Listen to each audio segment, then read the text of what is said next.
Abavubuka okwetoloola eggwanga bakedde kulonda abakulembeze baabwe kukyalera nga bajjumbidde mu bitundu eby'ennabwero wabaddeyo emivuyo wano NUP beemulugunyiza olw'omuntu waabwe Joseph Kityo obutalangirirwa ng'ate afunye obululu 56 n'awangula Stewart ayina byonna afunye obululu 20 kyokka ne balangiriramu ayina byonna.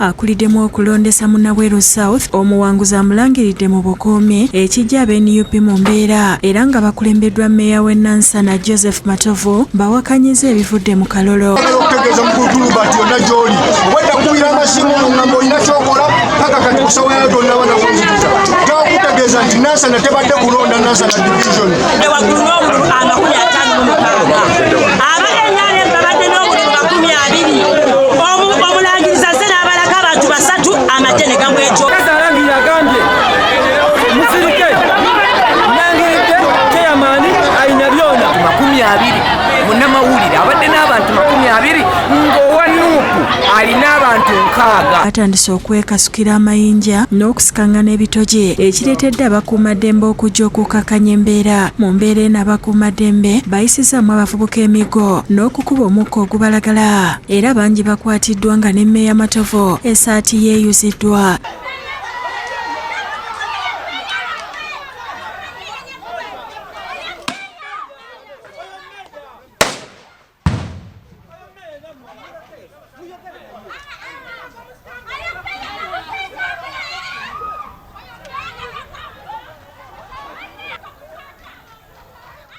Abakulembeze okuli Zambali Blasio Mukasa basabye akalulu kaddibwemu. Befuula balonzi b'ebyalo naye nga si balonzi n'olwekyo okulonda kwonna ne kutaataaganyizibwa era tusaba abakiiko b'ebyokulonda bwe muba mulaba ebigenda wano mu maaso Nansana division yonna nga bw'egitambulira kubadde kulonda kw'abavubuka. Nze isinga tejja isi obutajja we batuuse ssaawa emu dakiika 15 batusindikidde muvubuka ate yali ssentebe wuyo n'ali emu era nga yabaddeko nga yakulembera abavubuka ajja atulondese. Abawangudde akalulu bayisiza ebivulo ate abawanguddwa basigadde mu maziga.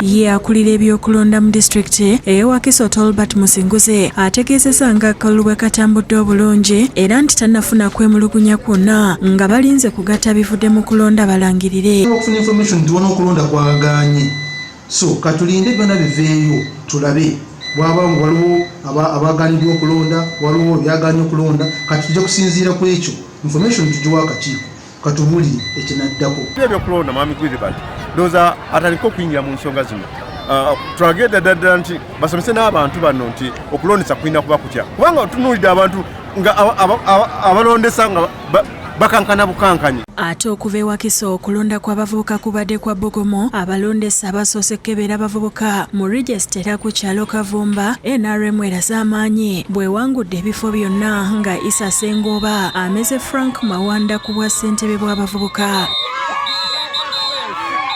NUP balabye guli gutyo ne bazira okulonda nga bagamba akalulu kabaddemu emivuyo.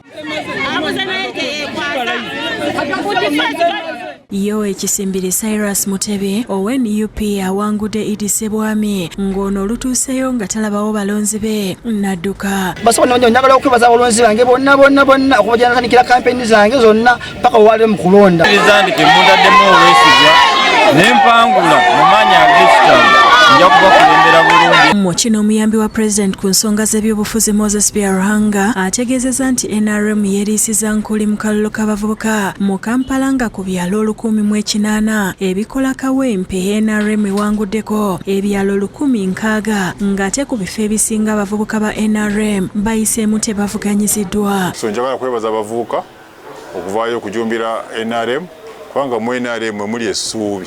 Agamba nti enteekateeka ez'enjawulo President Museveni zazaaterawo abavubuka ba ghetto okutumbula ebyenfuna byabwe ze zibasobozesezza.